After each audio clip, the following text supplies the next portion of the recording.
Ese Kaberi Adeli Ukaba wecha makadeo wanange promotion ya kama Desemba promotion ya kama Desemba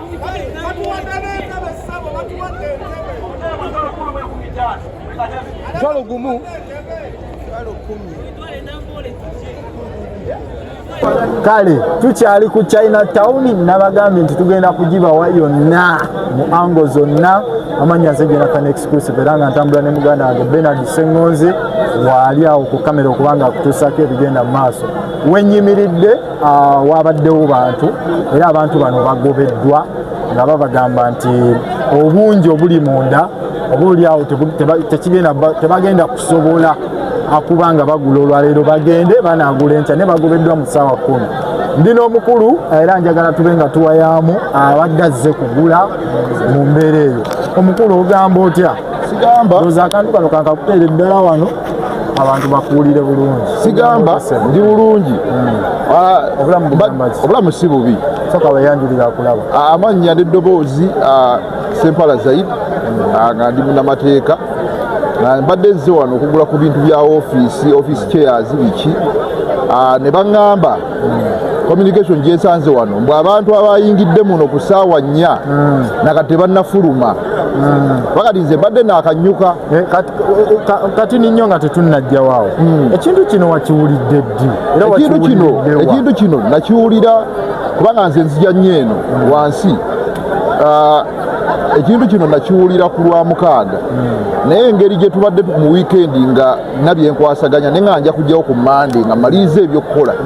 naye kinkubye enkukwe okusanga nga omuntu ajjudde wano ate nga baŋŋamba n'abayingidde munda tebannafuluma okitegeera naye nga ekisinza okunsanyusa ndabye ku butebe buno obuli wano buno bwobadde ozze okugula mbadde nze ggula buno obutebe abasuubuzi ba wano nammwe mugenda kufunako ekyokuyiga sijja gamba mbu kino kirungi naye kyakuyiga kirungi nammwe abasuubuzi ba wano mwagala nnyo okulya ennusu ku nnusu buno obutebe buno mubutuguza emitwalo 4 emitwalo 35 obutebe bubuno omukyayina abutunda emitwalo 18 era naye nkakasiza ddala naye awadde omusolo otambudde lugendo ki okujja wano oviiriddewo okujja wano okuva wano nvudde sayidi zawa Nakasero kuba gye mpangalira emirimu gyange ofisi yange eri naye embeera gye nsanze wano otulabye abantu babagobye kubanga reason gye bawadde entuufu ofiisa gwe njogedde naye wawaŋŋambye wa poliisi waliwo abantu abayingiddemu ku ssaawa 4 mpaka nakati tannajja wali ku pricing ya bintu kufuluma kumupurayisinga kufuluma mulimu abantu abazirise so ensonga yaabwe etegeerekeka ate nga ne bannayuganda kino kye nga bagambye kiwe bannayuganda ekyokuyiga abasuubuzi mbuno bannayuganda baseerebwa ebintu okitegeera waliwo nawulidde abantu nga boogera mbuno abantu twagala nnyo ebyalayisi biki lwakuba abantu tebalina exposure bino ebintu ne Bulaaya gyebiri era abazungu bennyini be baleetawo egyowulya Black Friday biki be babireetawo ebintu babisala ebbeeyi era ne Bulaaya we baggulawo ekintu bwe kiti era abazungu bajja kujjula wano basinge nawo wano kati so gano si maalo kikulaga mbuno bannayuganda mu ikonomi gye tulimu ey'akazigi bannayuganda baseerebwa ebintu kati gwe nga munnayuganda oli ku gurawundi wano era oluddewo obimanyi ebigenda maaso ebintu by'Abachina omanyi ekintu ekitera okubyogerwako mu kaseera kano nga tuli nti ebintu babisaze ebbeeyi oli agenda kujja afune TV ssente ntini ddala zagifuna eri tewali kutyoko totiddeemu ng'ojja okugula muganda wange okutya nkugjewa nga ne bino ebyabasuubuzi bannaffe be batuwa wano babijja China eno Uganda yonna maketi yaffe ogiraba yonna ejjudde China kakati nti atya okugula wano golowooza senga abantu batidde senga bajjudde wano senga bazirikidde munda muno kubanga n'ebintu byetukozesa wano byonna bya China nze kumbi byonna nange byenna wano bya China okuggyako n'essimu naye ne iPhone yennyini bajasembolingira China byonna byetulina mu stock markets zaffe wano bya China nze nagula ekitaala n'ekitwale waka kikole tekyakola dde olunaku n'olumu era we biba byebiri muno era byetubadde nga tufuna kubanga abasuubuzi wano tewuli musuubuzi wa mu Uganda asuubula mu America oba asuubula mu Europe tusuubula mu Europe bintu bitono nnyo ngatto naye nga zino basic needs biki byonna tubisuubula China kati kyova olaba abantu tebatidde mu kyova weebali n'enkya tujja basanga kubanga ne kusaade najja wano nga bangi nnyo ne ŋŋamba waayi ndijja ndooza ku mmande naye nakyo kinkubye enkikwembu n'abantu era bakyali bangi tewali bweraliikirivu kugenda mu maaso bakozesezza kabadiki abantu okufuladinga wano wonna okubeera bwe kati ngenda kubuulyayo nze ndi exposure gye ntegeeza ntambuddeko ensi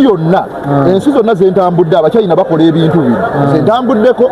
mbaddeko egerman abacyayina gye bali abagerman tolaba be basinga okwagala ebintu ebiri oligino abacyayina gye bali balinayo amaduuka amanene ntambuddeko ebitundu ebyenjawulo mbaddeko egerman mbaddeko britain mbadde mu bifo ebyenjawulo nga ngenda kukola bizinesi zange ez'enjawulo abacyayina gye bali bino ebintu babikola ne mu amerika bennyini abacyayina balinayo amaduuka agafaanana bwe gati nga manene era nammwe mugimanyi amerika erina China town era abazungu nabo babyetanira ebintu bya layisi bagamba katugendeyo kati kino nekisookedde wano okitegeera era n'okujja kwabwe ffe tusanyuse nga bannayuganda abawansi abaagala ebintu ebya wansi lunaku bannayuganda ndowooza mutukuba ku mutwe era katufuneyo bannaye kompetita ndowooza nammwe munaayiga engeri gye mutalya nnyo magoba abantu baabo abayingidde ku ssaawa 3 bakafuluma okitegeera omwo mulimu n'abazirise bazirise lwa bungi omujjuzo bazirise lwakuba bategedde prices za muntu wa wansi kubanga bannaye abasuubuzi abali eyo muyige ne bano abantu bawa omusolo kubanga teri gavumenti egenda kukkiriza abantu kuleeta merchandise weziti nga tebawadde musolo nabo baguwa naye mu ebintu byammwe biyitawa ne tutuuka nga akatebe ako bwe katyo tukagula emitwalo 4 okitegeera nga wano omukyalina akatunda 18 okitegeera tubeere n'emitima gy'abannayuganda naye nga kino tekisookedde wano abakyalina bali buli wamu ne mu amerika yennyini gye bali ne mu nsi gy'onooyogerako omunnayuganda yina atambudde akimanyi n'ensi gy'onooyogerako ng'ogamba eyo